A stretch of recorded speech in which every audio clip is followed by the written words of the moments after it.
അതെ ഗൈസ്, ഞാനൊരു സാധനം കാണിച്ചു തരാം. വീഡിയോ എടുക്കുമ്പോൾ തന്നെ മഴയും പെയ്യും ഗൈസ്. അപ്പോൾ ഞാൻ സ്കൂളിൽ നിന്ന് കിട്ടിയ സാധനമാണ്.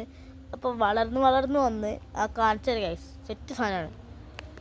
ഈ 4 ചെടികളുണ്ടല്ലേ, ഈ 4 ചെടികളാണ് എനിക്ക് സ്കൂളിൽ നിന്ന് കിട്ടിയ സാധനം ഗൈസ്.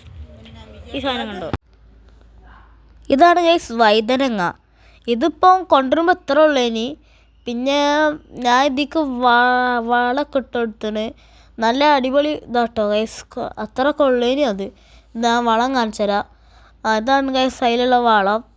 പിന്നെ ഇത് സ്കൂളിൽ നിന്ന് കിട്ടിയാണ്ടില്ലേ, ഇത് 2 ഈ കാണുന്ന 2 ഇതില്ലേ, ഇതിനപ്പുറത്തുള്ള 2 അത് 2 വഴുതനങ്ങ തന്നെയാണ് ഗൈസ്.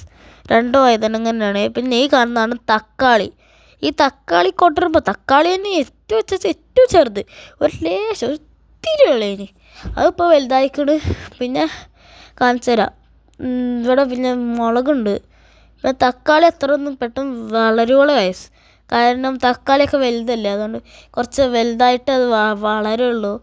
ഇതാണ് ഗൈസ് മുളക്. ഇത് രണ്ടും കാബേജ് വഴുതനങ്ങയും തക്കാളിയൊക്കെ വലുതാവാൻ കുറച്ച് പിടിക്കും. പിന്നെ ഇതിൽ വേറൊരു സാധനമാണ് കേട്ടോ. അപ്പോൾ അതൊക്കെയാണ് പിന്നെ മുളക് ചെറുതായതുകൊണ്ട് മുളക് ഇപ്പത്തിന് ഇത് കുറേ മുട്ട കിട്ടീന് ഗൈസ്. അത് ഈ ഉറുമ്പുകളൊന്ന് തിന്ന് 1-2 ഇപ്പോൾ അവിടെ കായ്ക്കുന്നുണ്ട്. എന്നും ഉറുമ്പ് വരെ തിന്ന്.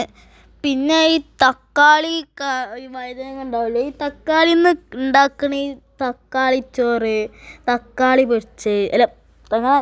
പൊരിച്ചതെന്ന് തക്കാളി അങ്ങനെ പലതരം കാര്യങ്ങൾ. ഇപ്പോൾ വഴുതനങ്ങ പൊരിച്ച സ്കൂളിൽ കൊണ്ടുപോകുമ്പോൾ നിങ്ങൾക്ക് തരുന്ന എനിക്ക് ഇൻഷാ അല്ലാഹ്. പിന്നെ ഉറുമ്പടിക്കുന്നതിന് കമൻറ്റ് ബോക്സിൽ എന്തായാലും നിങ്ങൾ കമൻറ്റ് ചെയ്യുക.